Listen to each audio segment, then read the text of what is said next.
I made $9,000 day trading this simple technical strategy along with using order flow. In this video, I will discuss everything where I added, where I took profits based on the order flow and the imbalance between the buyers and sellers. This trade I took was on Walmart. So Walmart reported earnings on Tuesday before market opens. On Monday, the market was closed because we had the long weekend and they had a beat on the EPS numbers and the revenue numbers. So this stock was gapping up. But always keep this in mind, guys. As a day trader, you don't have to trade the news, but you should trade the market's reaction to the news. So in this case, because sometimes a company can report the best earnings in the world and the stock might gap down and continue to sell off for the rest of the day. In this case, this stock was gapping up and it was gapping up right near 178, 179, and we have 180 good psychological level on top of us. We can see that this stock was gapping up to all-time high. So we don't have a lot of technical levels to play around with. And also keep this in mind that the ATR of this stock is only $2. You guys haven't seen me trading Walmart a lot, and because of good reasons, because this stock is a very slow mover. This stock only moves 1 to 1.5%, and that's why this stock is not good for momentum day traders like me. If you guys want to check out this indicator, it's called DTR versus ATR. You can just search in the indicators section right here, DTR versus ATR, and this is what I use. So it's gonna add this DTR versus ATR bar right here at the top. So knowing the ATR of this stock is very important to understand my entries and exits on this stock. So this stock was at all-time high. We don't have a lot of technical levels, but if we go on the 5-minute chart and look at the pre-market action, we can mark a few of our levels. After the earnings, we had a push towards the upside. We found some resistance around 175.5. So 175 is a good psychological level, which makes sense. After that, we found some resistance around 178.5. That is the first level we got rejected from. We got rejected to 177.5. So before heading into the open, and then we obviously have the pre-market high, which is 179.34. So heading into the open, this stock was opening near 178. So I can't expect this stock to pull back to 175, because if this stock goes from 178 to 175, that means this stock has already moved 1.5 times the ATR of this stock in the opposite direction. Should I take calls right there? No, definitely not. And that is why knowing the personality of a stock and the ATR of a stock is very important before you take a position on that stock. So I can remove this $175 level, because if in case it drops under 177.5, I don't want to trade this stock anymore, right? So before heading into the open, my plan was to look for hold of these levels for the break of pre-market high and a push towards 180, because 180 is a very good psychological level.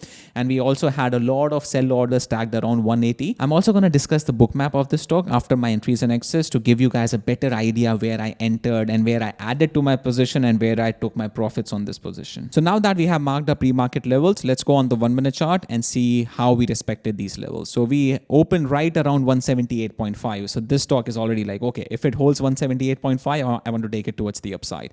So off the open, I waited. I waited for the first 30 or 40 seconds. I think my entry was around 9:30, 40 seconds. So we had a hold of around 178.5.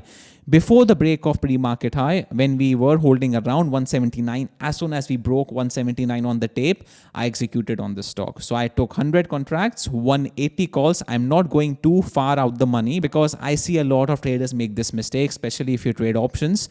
Don't go for 185 calls on this stock, because the premiums are going to be very cheap and you won't get paid on the option contracts unless and until you see a major push on this stock towards the upside. So at the breakout of 179, I took my entries right here with a stop loss under 178.5. So my stop loss is 50 cents approximately against my position looking at the underlying asset, and my profit target was the break of 180, potential move towards 181. So this was approximately 3 to 4 hour trade. Now here's the book map of the stock at 9:30 a.m. We can see that at 6:30 p.m., which is Dubai time, we have a big seller at 180 and we have a big buyer at 176, 175, which honestly doesn't tell us a lot. We need to see how the buyers and sellers react once we get to these levels. So my plan was, if we hold 178.5, I want to take my calls position. So we can see that right around the break of 179, I entered my position with a stop loss at 178.5. We are seeing a lot of green on the book map. So that means a lot of people are willing to pay the ask price. The transaction is, the volume is being done at the ask price when you look at these big green dots on the book map.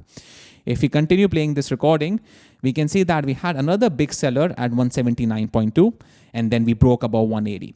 Now that is very important. So once we broke above 180, we had a big buyer at 180. So that means after the break of 180, we have a big buyer that is interested to buy again at 180. That is a positive sign for the stock to continue towards the upside. So I'm going to play this recording and we can see that we are going to have a quick push towards the upside. We are holding above 180. No reason to exit the position. The volume died down. That means just a consolidation.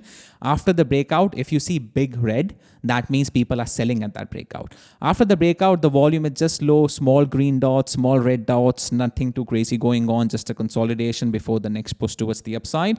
And now we have this 180.8, a big buyer at 180.5 and 181 as well. So we broke out of 181. At the moment, after the break of 181, the next order we have is around 182. Now again, remember the ATR of this stock is around $2. This stock has moved from 178.5 to 181. That is $2.5 move on a stock that is already very extended. And that's why I took 50% of my position out at the break of 181 because I knew that this stock has moved the ATR for the day. And one amazing thing is going to happen right here. After the break of 181, we can see that we are not able to hold above 181. Another big seller at 181, which is opposite to what happened at 180. At the break of 180, we held above 180, a big buyer at 180, and then we had a push towards the upside.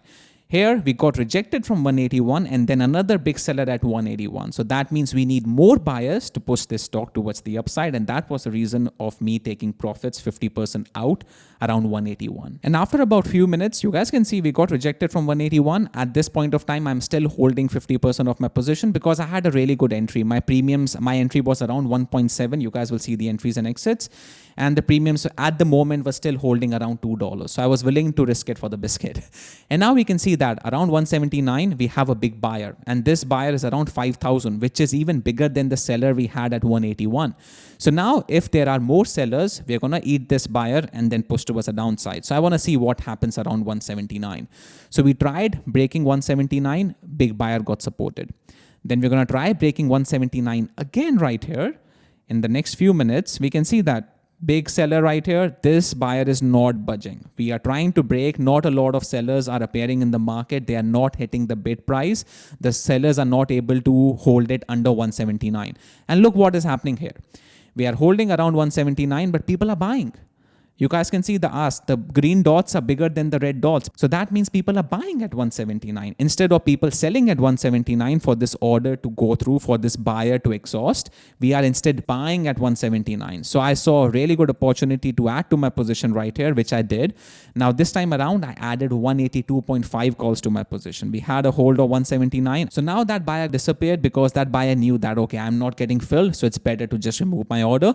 And now if I add to my position, my stop loss is 179. So you guys can see right here how I am adjusting my stop loss and my profit target based on the buyers and sellers on the tape, which is very important, especially for a stock that is at all-time high, because as I mentioned, we don't have a lot of technical levels to play around with, but what we have are the buyers and sellers on the tape and the book map. So now again, after a few minutes, we broke above 181. I took a few of my contracts out right here, and this time around I was waiting for a push towards 182. So I was expecting this breakout above 182 because we had a big buyer, but suddenly you guys can see the tape is getting heavy. The buyers were unable to hold above 181. That's the first thing. The second thing is that we have another big seller at 181.5. So now imagine the situation. The buyers are already facing a bit of difficulty holding the stock above 181, and then you get another seller at 181.5. So most likely buyers won't be able to push it through above 181.5. And that's why we saw just a big rejection right here. So when you see that, okay, big seller, we pushed above 181, unable to hold above 181. Another big seller, guys. This is like icing on the cake. We have big sellers stacking up at 181, 181.5, 181.9 and $182 level. That is very important to understand. And in the next few seconds, we just dropped. The buyers just gave up. And that's why you saw these big two red candles right here. So the position I added right here, it honestly went to break even because I covered my position right here. So the position went to break even. But still, I'm happy with my add because the risk to reward was there. My stop loss was under the break of 179 with the profit target at 182. Did not work out, happens.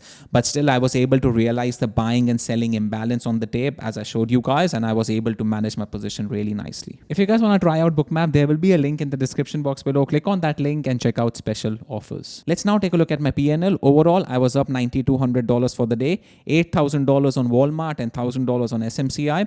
On Walmart, you guys can see I entered 100 contracts with an average fill price of 1.75, and then I took 50% out, added to my position, took all out right here.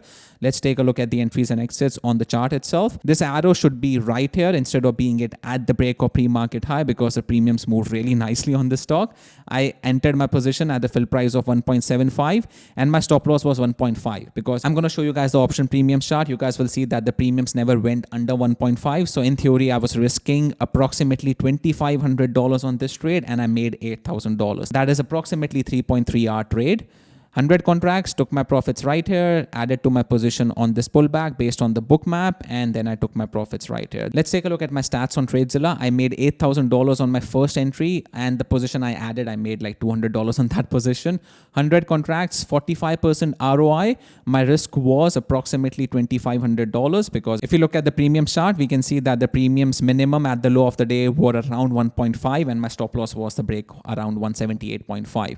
So worst case scenario, I would have lost $2,500 on this trade, but I made $8,000. That is 3 times my risk. And this is the only important number you need to consider, guys. Yes, you look at this $8,000, but you can't make $8,000 if you can't risk $2,500. Similarly, I can't make $100,000 if I can't risk $25,000. So if you can risk $100, you could have made $300 on this trade. If you can risk $500, you could have made $1,500 on this trade. So yes, you can look at the flashy numbers, but at the end of the day, everything is risk to reward. So that's it, guys. If you guys like these kind of detailed breakdown videos where I go through the Bookmap and the entries and exits, the ATR of a stock, the earnings gap up and everything like that, let me know in the comment section below. If you guys like this video, I would really appreciate a thumbs up. And if you guys are new, subscribe to my channel. And also, if you guys don't follow me on Instagram, that is a must follow, because I already posted about this day, the PNL on my Instagram as well. The link will be in the description box below. Thank you for watching, and I will see you guys in the next video.